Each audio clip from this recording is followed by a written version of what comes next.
You see them struggling, and something inside you screams to help. Your hand reaches out before your mind catches up. But what if I told you that some people don't want to be saved? They want to pull you under with them. You've spent months trying to fix them. Late-night texts, emergency calls at 2 a.m. You've canceled plans, drained your savings, sacrificed your peace. And yet, nothing changes. They're still drowning. But now, so are you. In 1964, psychologist Eric Berne identified a phenomenon he called psychological games. These are patterns where people seek rescue not to heal, but to maintain their victim identity. The helper becomes trapped in an endless loop, giving and giving until there's nothing left. Here's what they don't tell you in therapy. Sometimes the most dangerous thing you can do is be kind to the wrong person. Let me show you the 6 types of people you must not help. Not because they don't deserve compassion, but because helping them will destroy you. The first one seems obvious once you see it. The emotional vampire. They don't ask how you are. They tell you how they are. Every conversation circles back to their crisis, their pain, their latest catastrophe. You answer the phone, and before you can say hello, they're already 3 sentences into their newest trauma. You notice you're exhausted after talking to them. Your own problems feel small, invalid, almost embarrassing to mention. You've started avoiding their calls, then feeling guilty about it. That guilt keeps you trapped. This is called empathy fatigue. Your emotional reserves deplete because the relationship flows one direction only. You pour out, they take, and the cup never fills back up. You try setting boundaries. I can't talk right now. But they send 7 more messages. Please, you're the only one who understands. And you cave again. Because what if this time is different? What if this time they really need you?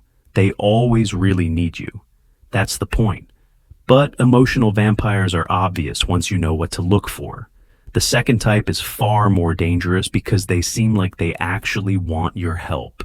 The professional victim. They collect problems like trophies. Every solution you offer gets met with, yes, but they've tried everything. Nothing works. They're cursed. They're unlucky. Life hates them. Psychiatrist Stephen Karpman called this the drama triangle: victim, rescuer, persecutor.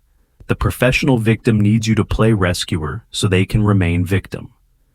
Your help validates their helplessness. Without you trying to save them, they'd have to face the terrifying possibility that they could save themselves. You feel it in your chest, that tightness when they start talking. Because, you know they won't take your advice. They never do. They just want you to witness their suffering, to confirm that yes, life is unfair, and yes, they are powerless. You suggest therapy. Therapy doesn't work for people like me.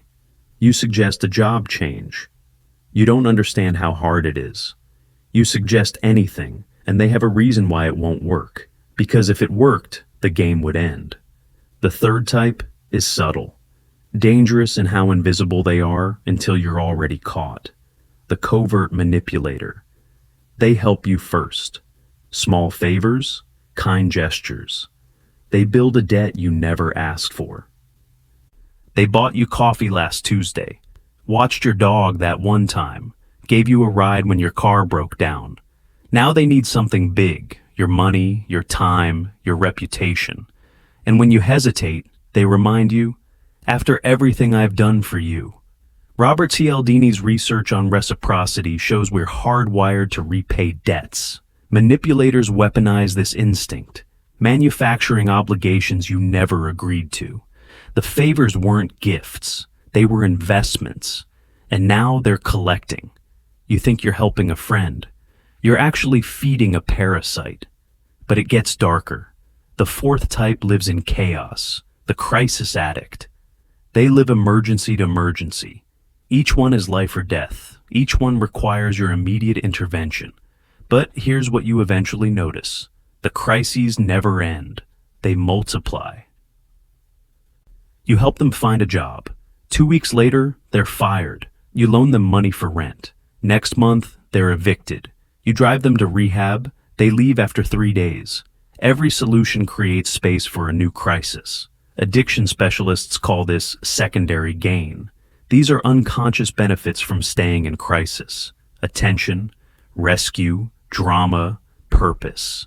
The crisis becomes their identity. Without it, who are they? Just another person living a regular life. And regular life doesn't give them what crisis does. Your constant attention. Your phone vibrates. Their name appears. Your stomach drops before you even read the message. Because you know it's another emergency. It's always another emergency. And part of you, the part you don't want to admit, is starting to resent them. Starting to hate the sound of their voice. Starting to wish they'd just disappear. At least the crisis addict is chaotic. The fifth type is calculated, the entitled taker. They don't ask for help. They demand it, as if your time, energy, and resources are theirs by right. They never say thank you because they never thought they needed to. You help them move. 5 hours of lifting boxes in the heat. They order you around like hired labor. When you're done, they don't offer food, gas money, or even basic gratitude. Just, thanks, I guess. This is what psychologists call exploitative entitlement. It's a belief that others exist to serve their needs. Your sacrifice doesn't register because they believe they deserve it. You're not a person to them. You're a function.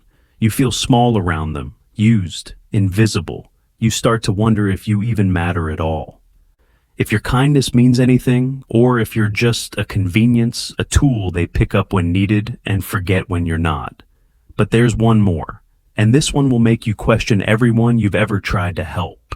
The self-destroyer. They ask for your help. You give it. Then you watch them deliberately undo everything you've built for them. Not by accident, by choice. You help them get clean. They relapse the next day. You help them save their relationship. They cheat. You help them keep their job. They show up late, drunk, defiant. It's not that they can't do better. It's that they won't. Freud called it the death drive. It's an unconscious pull towards self-destruction. Some people don't want to heal. They want to burn. And if you're holding their hand, you'll burn with them. You watch them throw away everything you sacrificed for.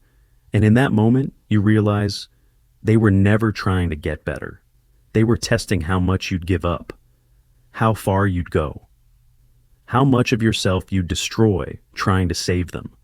Here's what no one wants to admit. Helping the wrong person doesn't just drain you, it enables them. Your rescue becomes their permission to stay broken. Every time you save them from the consequences of their choices, you teach them they don't have to change. Someone will always be there to catch them. Psychologist Harriet Breaker coined the term disease to please. It's the compulsive need to help even when it harms you. It's not compassion, it's self-abandonment. You betray yourself to validate them. So, what do? How do you tell the difference between someone who needs help and someone who needs a victim? Watch the pattern, not the crisis. Does your help lead to change, or does it lead to more requests for help? Real growth shows progress. Toxic dependency shows repetition. Notice your body. Do you feel energized by helping them? Or depleted, anxious, resentful? Your body knows the difference between genuine connection and exploitation before your mind does. Set a boundary, just one. See what happens. Do they respect it? Or do they push, guilt, manipulate?